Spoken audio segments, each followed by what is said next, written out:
Terima kasih untuk Anda yang masih bergabung bersama kami di Market Review dan kita masih membahas menguji daya tahan industri waralaba di tengah pandemi. Dan sebelum kita lanjutkan perbincangan pemirsa, tim redaksi kami sudah merangkum beberapa informasi grafis dan mungkin saja bisa menjadi salah satu referensi untuk Anda. Langsung saja kita ke grafis yang pertama. Kita akan coba lihat kemudahan bagi industri waralaba Indonesia. Data yang berhasil dihimpun oleh tim redaksi kami, di mana kemudahan bagi industri waralaba di Indonesia adalah yang pertama poinnya penghapusan ketentuan threshold kepemilikan gerai dari 250 gerai menjadi 150 gerai. Kemudian posisi yang kedua, pemberi waralaba dapat menunjukkan lebih dari satu penerima waralaba dengan pembagian wilayah usaha yang jelas dalam hal ini.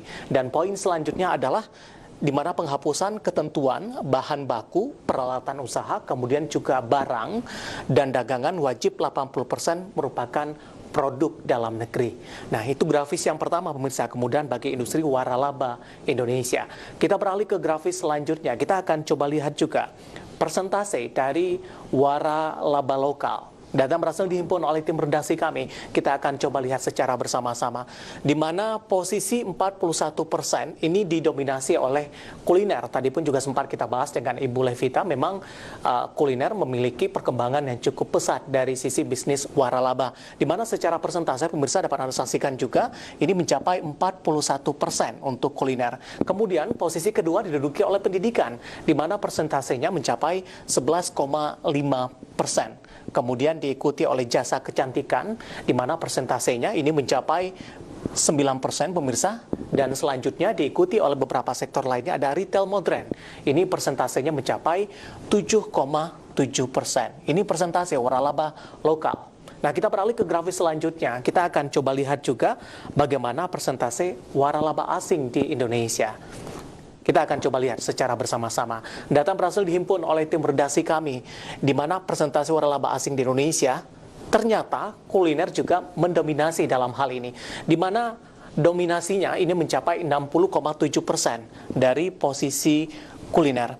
Sementara untuk posisi retail modern, ini mencapai 13,1% dan diikuti oleh pendidikan sebesar 11,9%.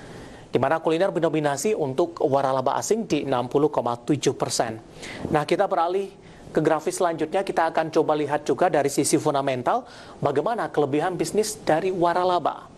Ini beberapa data yang berhasil dihimpun oleh tim redaksi kami, pemirsa. Pertama, tidak perlu repot melakukan promosi karena sudah memiliki nama terlebih dahulu dari sisi franchise, sistem franchise yang dilakukan. Kemudian standar operasional sudah tersedia dan selanjutnya adalah tidak perlu mencari supplier sendiri. Dan terakhir ada kualitas barang sudah terukur. Artinya ketika mau membuka bisnis waralaba dengan sistem franchise, ini standar dari produk yang dihasilkan adalah sama. Ini demi menjaga kualitas yang dihasilkan pemirsa. Nah, kita beralih ke grafis selanjutnya. Kita akan coba lihat juga kelebihan membuka usaha sendiri. Kita akan coba compare ini membuka bisnis waralaba dengan juga membuka bisnis usaha sendiri, di mana plus minusnya seperti apa. Nah, untuk kelebihan membuka usaha sendiri adalah modal kecil, ini bisa patungan pemirsa, kemudian bebas menentukan suppliernya, dan selanjutnya bebas berkreasi, mengatur bisnis sendiri, kemudian juga besar kemungkinan untuk melakukan ekspansi. Nah, poin yang menarik adalah bebas berkreasi, mengatur bisnis ini. Nah, ini tidak bisa didapatkan di bisnis waralaba, di mana standar sudah ditentukan, ketentuan, kemudian bahan, kemudian juga standar yang ditetapkan juga sudah ditetapkan dalam bisnis waralaba atau franchise. Itu dia beberapa informasi grafis yang berhasil dihimpun oleh tim redaksi kami dan mungkin saja bisa menjadi referensi untuk Anda. Kita lanjutkan kembali perbincangan dengan Ibu Levita. Ibu Levita masih bergabung bersama kami, Bu? Iya, masih bergabung. Iya, Ibu Levita, tadi sudah kita membahas terkait dengan perkembangan terkini dari bisnis waralaba di tengah pandemi, kemudian beberapa sektor yang masih mampu bertahan dan strateginya juga seperti apa. Ibu Levita, dengan kondisi adanya pandemi ini, bagaimana Anda melihat dari sisi target pertumbuhan dan juga dari sisi kinerja waralaba Indonesia sampai dengan akhir tahun 2020 ketika beberapa sektor lainnya melakukan koreksi, Bu, dari sisi pertumbuhan, dari sisi laba dan juga ekspansi. Apakah industri waralaba juga mengalami hal yang sama, Ibu Levita? Ya, menurut saya melakukan hal yang sama. Karena bisnis waralaba ini adalah merupakan bagian daripada bisnis yang kena dampak tersebut.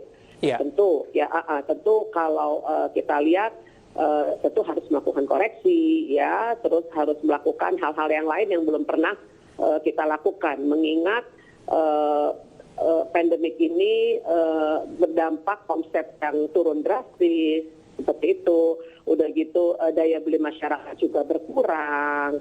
Terus ditambah lagi dengan adanya peraturan-peraturan pemerintah yang membuat bisnis tersebut tidak bisa dapat berjalan seperti biasanya.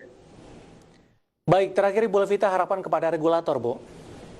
Ya, tentu harapan kita banyak regulasi-regulasi franchise yang sudah ditetapkan oleh pemerintah. Tadi seperti yang sudah disebutkan ya, ada beberapa yang tentang gerai, udah gitu tentang penggunaan produk seperti itu.